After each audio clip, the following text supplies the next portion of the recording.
के सेल लागल बा। अच्छा भाई लोग नमस्कार। जी हाँ दोस्तों, प्रमोद प्रेमी यादव जी के काफ़ी ब्लास्ट लेवल का सॉन्ग आप लोग के बीच में रिलीज होने जा रहा है।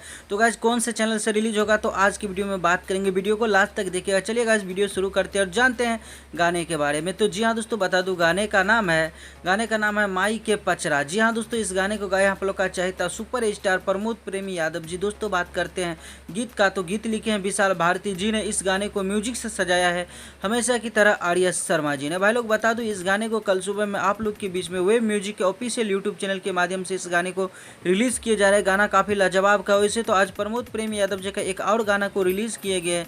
जी हाँ दोस्तों, 30 सीरीज भोजपुरी से जाकर नहीं देखे हैं तो आप लोग जाके जरूर देखिएगा। काफ़ी ब्लास्ट लेवल का सॉन्ग है और ये गाना में आप लोग को नजर आ रहे हैं प्रमोद प्रेमी यादव जी। दोस्तों बात करते हैं अनुपमा यादव जी के साथ में। अनुपमा यादव और प्रमोद प्रेमी यादव जी ने ये डुएट सॉन्ग को गाए हैं। गाना काफ़ी लाजवाब का है और उस गाने को जाइए आप लोग तहलका मचे। गैस आप लोग तैयार ही है, प्रमोद प्रेमी यादव जी का देवी गीत खत्म होते ही एक ब्लास्ट लेवल का सॉन्ग आने वाला है। तो चैनल को सब्सक्राइब करके रखिए और वीडियो को एक लाइक कर दीजिए और कुछ कहना चाहते हैं तो कमेंट करके जरूर बताइएगा। मिलते हैं फिर से नेक्स्ट वीडियो के साथ। तब तक के लिए bye bye, take care, love you and देखते रहिएगा Bhojpuri chief official YouTube channel. धन्यवाद दोस्तों।